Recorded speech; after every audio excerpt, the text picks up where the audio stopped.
Europe 1, Village Média. Philippe Vandel. En compagnie de Virginie Linhart, vous êtes documentariste, vous avez réalisé des documentaires sur mai 68, Simone de Beauvoir, Jacques Derrida ou Vichy et les Juifs. Georges-Marc Benamou, vous êtes journaliste, producteur, auteur de nombreux livres, comme Le Dernier Mitterrand qui est devenu un film. Vous avez également été conseiller culture de Nicolas Sarkozy à son arrivée à l'Élysée. Pourquoi ce choix? Car c'est un choix de producteur de consacrer un documentaire à Brigitte Macron. Ça me paraissait une évidence. Avant même qu'il y ait la fameuse une du journal Elle qui a flambé, ça me paraissait une évidence l'été dernier que cette femme était absolument époustouflante. Ça me paraissait évident au journaliste que je suis, au romancier. Si j'avais eu 5 ans devant moi, j'aurais fait un roman.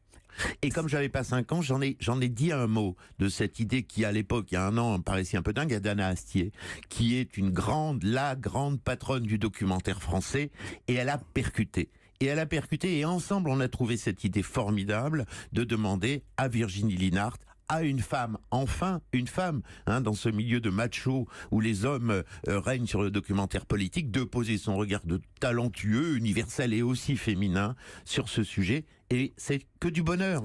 Voilà, une belle idée, une belle réalisation et une formidable impulsion du service public tel qu'il doit être, fait de passion et d'audace. Le bonheur, ça sera ce soir à 20h50. Trajectoire éminemment romanesque, une prof de 40 ans, mariée, 3 enfants, qui va tout quitter pour l'amour d'un de ses élèves de 16 ans. Et l'élève devient, à 39 ans, président de la République. Avant de faire ce documentaire, Virginie Linhart, Brigitte Macron, vous l'avez rencontrée. Oui, bien sûr. Quand on fait un documentaire comme ça, évidemment, on va à l'Élysée et on passe devant la direction de la communication. Et puis, à un moment donné, j'ai croisé Brigitte Macron, qui a eu cette phrase très drôle d'ailleurs. Elle m'a dit j'ai déjà entendu parler de vous. Il paraît que vous avez ce talent de faire des portraits sans interviewer les protagonistes principaux. Tout était dit. Et donc vous avez dit oui.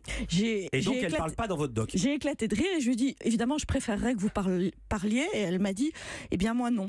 Donc c'était en même temps. C'était pas mal parce qu'elle a tout de suite posé les choses. Donc j'ai immédiatement su que le film, ce serait autour. Ce serait un encerclement, ce serait une façon d'appréhender les choses différemment. Alors justement, vous avez posé les choses, il y a des biographies autorisées. Est-ce que vous avez fait un documentaire autorisé? Je crois pas.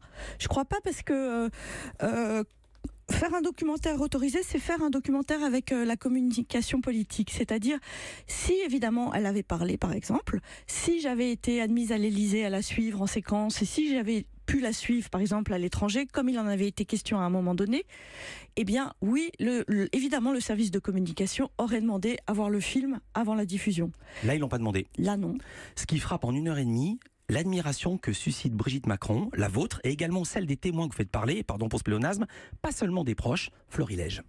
Elle donne confiance, elle accompagne, elle motive. Avec elle, ses élèves, ses enfants et plus tard Emmanuel apprennent à se dépasser.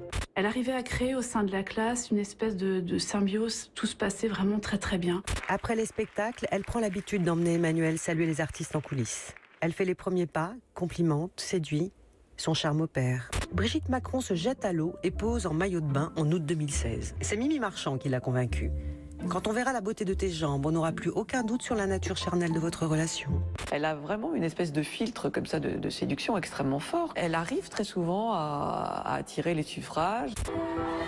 Accueillie comme une rockstar à chacun de ses déplacements, Brigitte Macron reste extrêmement populaire. C'était unanime, vous n'avez recueilli aucune critique, ou est-ce que vous en avez recueilli, mais vous avez décidé de ne pas les mettre au montage?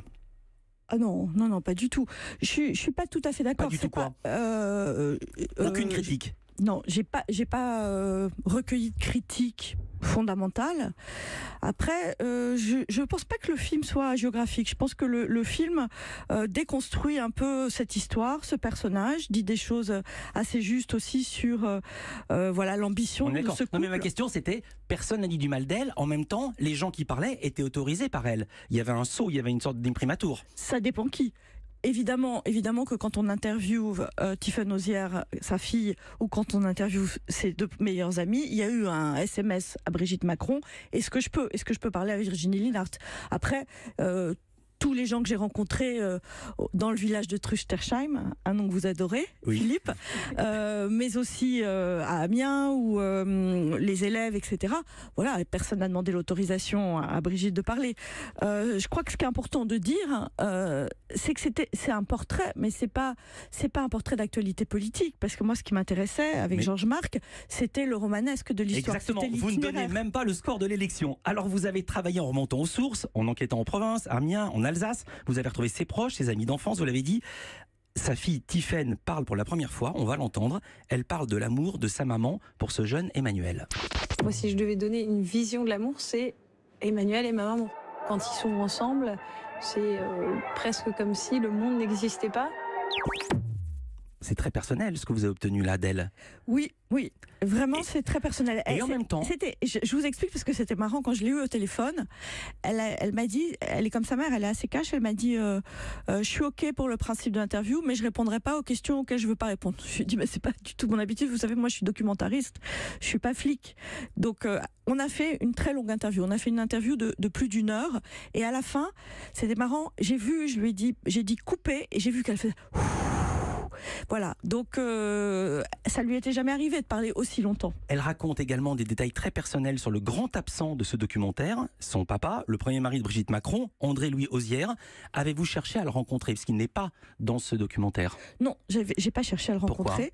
J'ai pas cherché à le rencontrer parce que ce monsieur ne veut pas être montré.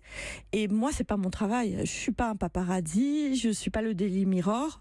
Je faisais Pardon de vous interrompre, mais on peut tenter de rencontrer quelqu'un sans faire le paparazzi. On l'appelle sur son téléphone et on lui demande, voulez-vous me parler?